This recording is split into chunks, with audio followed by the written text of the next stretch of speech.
absolutely staying in.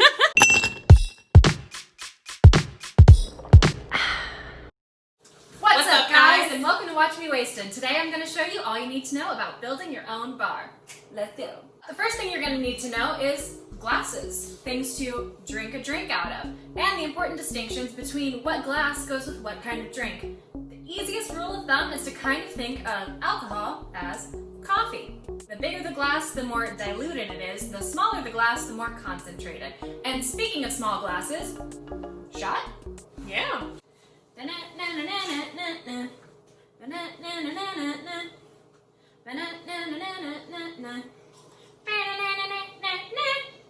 Tequila. This would be examples of the smallest glasses or the most concentrated alcohol. A shot glass. Cheers. Cheers.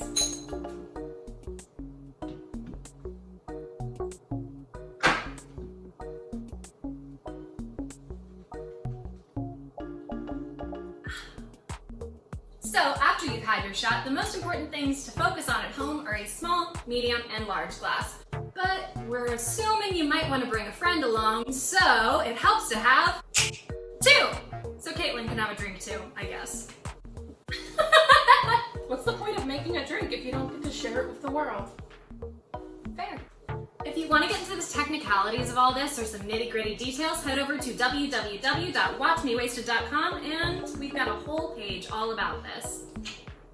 Alright, large glasses. These are going to be great for like your Long Island iced teas, Tom Collins, any of those like bigger, we're going to be drinking this for a while kind of drink that is technically a little more diluted, even if it might absolutely have a lot of alcohol in it. Your medium-sized glasses. These are going to be great for things that are a little more in between, so they'll technically have a stronger alcohol content to them and be something you can drink a little bit slower through the day. So this will be like your Corpse Reviver, your Tequila Sunrise, anything that's going to have a larger quantity of alcohol to the mixer percentages.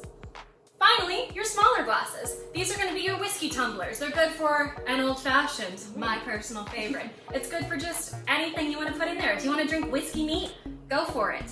I don't know, do a shot. Don't do a shot of whiskey. Don't do it. No. Pro tip, don't do a shot of whiskey. But this will be like your slow, sipping, cowboy kind of vibes. Cowboy. Cowboy. I'm a cowboy. On the steel horse I ride. No? Wanted. Wanted, dead or alive. Alright. Now that we've talked about glasses, let's talk about what goes in them. Ice. You're just like, oh, ice?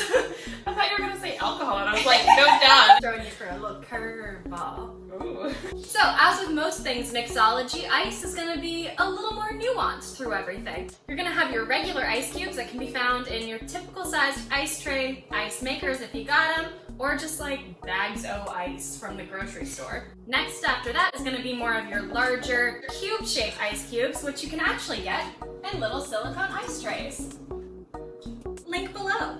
After that, you can also get a little fancier with my personal favorites, the spheres.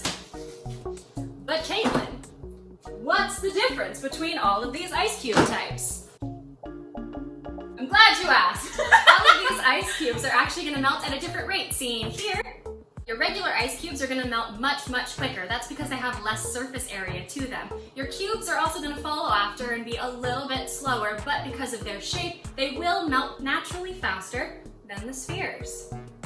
Which means your drink gets diluted a little bit slower. But wait! There's another type of ice we haven't talked about yet, and that is crushed ice. If you happen to live in a home with a fancy schmancy built-in ice machine that makes crushed ice cubes, please hit us up on patreon.com/watchmewasted because we would love to know that luxury.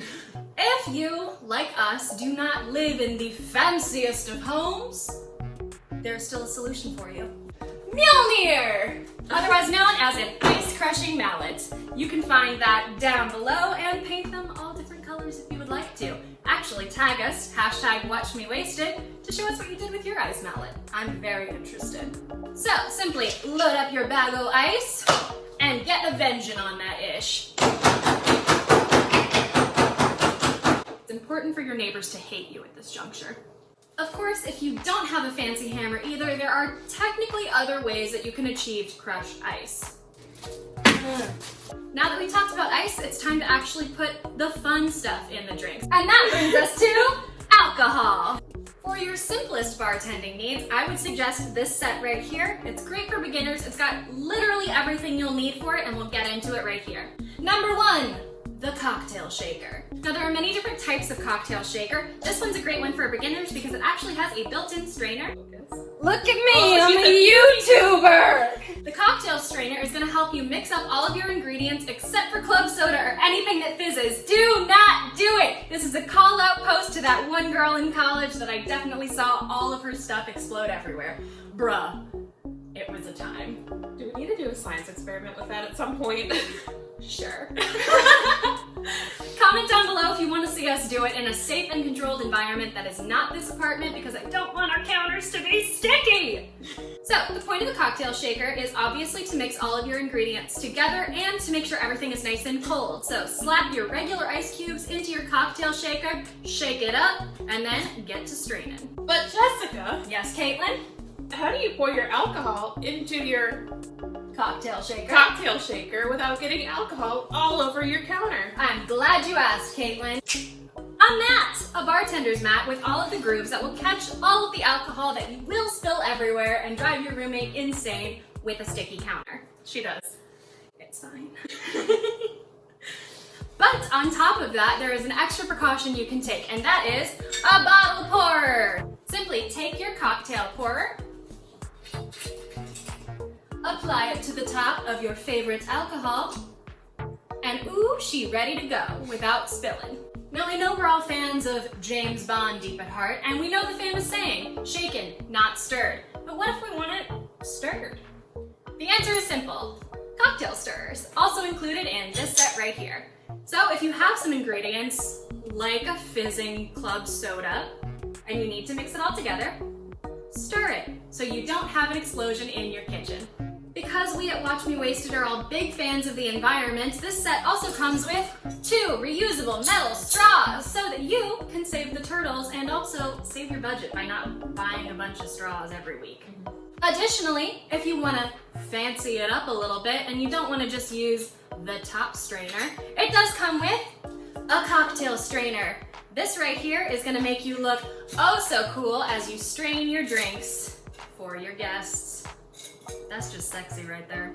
Next up on the rocket docket, and speaking of getting fancy, sometimes you want a little mojito. You want a little muddled fruit in your drink. But how do you muddle it? Do you just smash it with a hammer? That's how I want to do it. Or you could do it directly in a glass and not smash everything everywhere by using a muddler. So the important thing to note with this muddler right here is, I'm gonna get right up in here.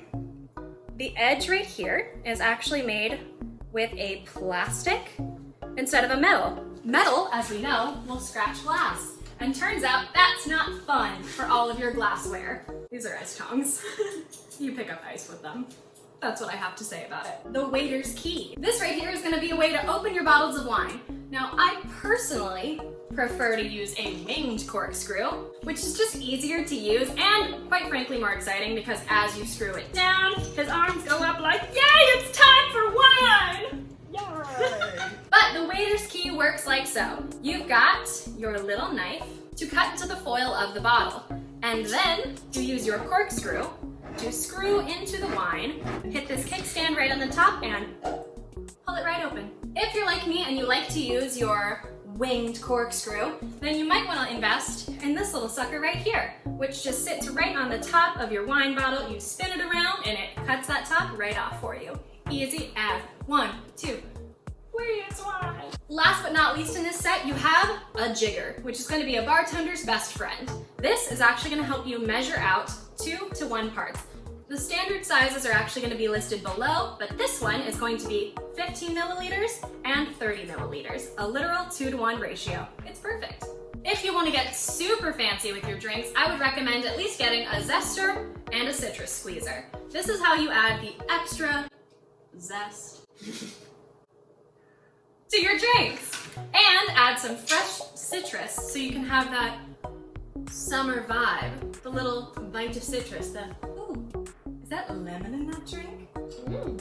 And of course, no home bar would be complete without the ability to crack open a cold one with the boys.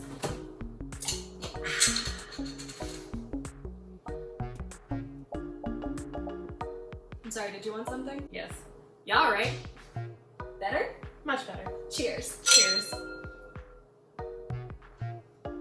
But the most important thing of any home bar is that it's your bar. Make it what you want and let us know what does yours look like.